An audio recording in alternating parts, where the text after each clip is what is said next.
Ezra returns to Jerusalem. Ezra was a scribe and priest living in Babylon in the Persian Empire during the reign of King Artaxerxes.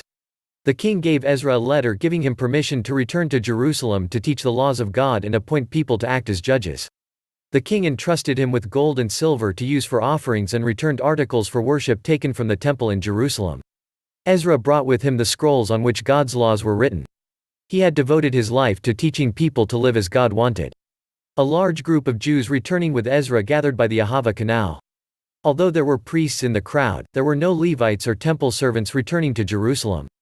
Ezra needed Levites to help him teach God's laws. So Ezra sent a group of leaders with a message to Iddo, the leader of the Levites living in Casiphia, asking him for help. 38 Levites responded to Ezra's plea and joined those returning to Jerusalem. They were joined by 220 temple servants. Ezra chose 12 of the leading priests and weighed out the gold, silver and articles the king had given to the temple in Jerusalem. He asked them to be responsible and guard 850 talents of treasures. Ezra asked everyone to fast and pray for a safe trip to Jerusalem. He did not want to ask the king for soldiers to escort them and protect them. He had told the king, God protects those who turn to him and shows his anger against those who forsake him. The party set off trusting God to look after them and their valuable cargo. The trip took 4 months, but God protected them from attack by their enemies and bandits.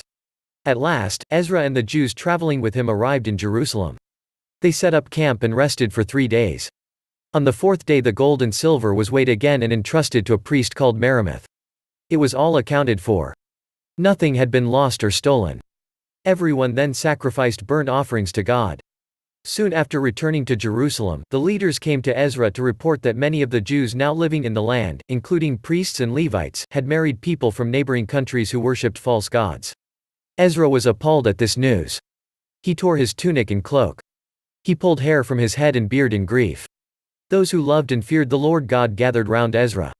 Ezra continued to show how upset he was about this disobedience until the evening sacrifice. He then fell on his knees with his arms outstretched to God and prayed. Ezra told God how ashamed he was of the sins of his people. As a result of their disobedience they had become captives, but God had shown kindness in allowing them to return to their land.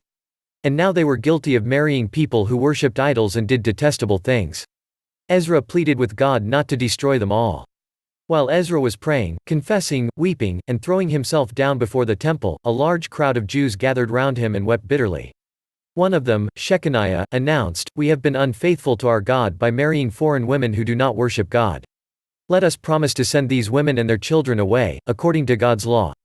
Ezra rose up and put the leading priests, Levites and people under oath to do what had been suggested. An order was given for all the exiled men who had returned to gather in Jerusalem or have their property confiscated. 3 days later the men of Judah and Benjamin gathered in the square before the temple.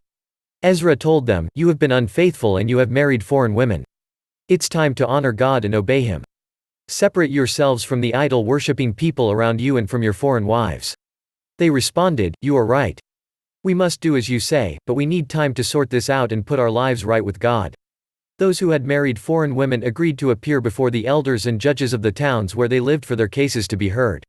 Only a few people opposed doing this. Ezra selected men who were family heads. On the first day of the 10th month they sat down to investigate the cases. By the first day of the first month 112 cases had been heard. The men with idol-worshipping wives made agreements to separate from them and gave offerings to God for their sins. Among those who had disobeyed God in this way were priests and Levites, musicians and temple servants. If you liked this video, give it a thumbs up. Share and leave a comment. Subscribe.